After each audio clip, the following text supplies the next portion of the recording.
ये गलत शब्द है, सफल नहीं होगा। कभी कोई चालाकी से सफल हो सकता है? रावण जैसा कोई चालाक पुरुष था? सब विद्याओं का ज्ञाता परम चालाक था। काल निमित्त से बढ़कर कोई चालाक था?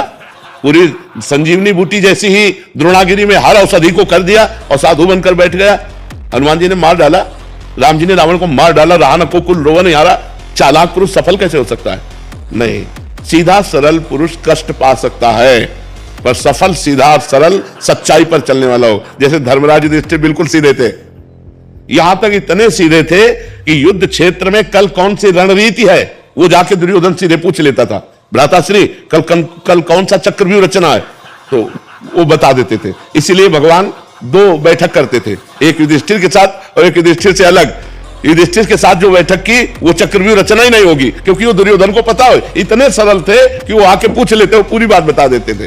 तो आप देखो विनाश किसका हुआ? चतुर चालाक, जिसके साथ शकुनी, दुशासन, कर्ण, दुर्योधन के साथ इतने चालाक, चालाकी की हद थे ये लोग। तो क्या ये लोग सफल हुए? नहीं, सफल हुए सीधे साधे युधिष्ठिर जी महाराज, और नाश हुआ उन चालाक पुरुषों का। तो चालाक पुरुष तुम्हें सफल होते नजर आएगा, लेकिन सफल नहीं हो सकता। सीधा साधा पुरुष तुम्हें दुख भोगते नजर आएगा, लेकिन वो दुख भोगेगा नहीं, आगे चलकर वही विजय को प्राप्त होगा।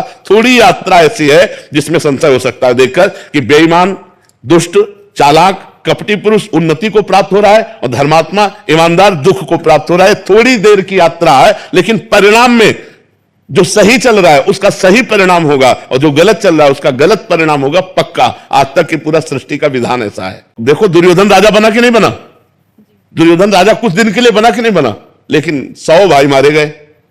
असली में राजा हस्तिनापुर के महाराज युधिष्ठिर ही बने। थोड़ी देर के लिए वो पद, वो दिखाई दे सकता है कि वो बेईमानी, चालाकी करके, फ्रॉड करके पद को प्राप्त कर ले, ऐसा हो सकता है, मान सकते हैं। उसका पुण्य उसको साथ दे सकता है, लेकिन परिणाम, जो जीवन का परिणाम है वो ये पद नहीं है।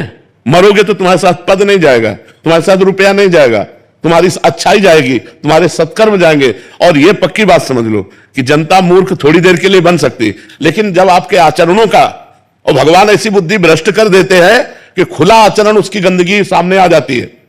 आदमी की इज्जत चली गई तो किस योग रह गया? तो ये पक्का समझ लो, अच्छा पुरुष और धर्मात्मा पुरुष दुखी हो सकता है, लेकिन हार नहीं सकता। विजय को वही प्राप्त होगा। यत्र योगेश्वरा कृष्णो यत्र पार्थो धनुर्धरा तत्र श्री विजयो भूतिर ध्रुवा नीतिर मतिर्मम। ये निश्चित बात है, जहां धर्म है, जहां भगवान है, वहां विजय जरूर होगी।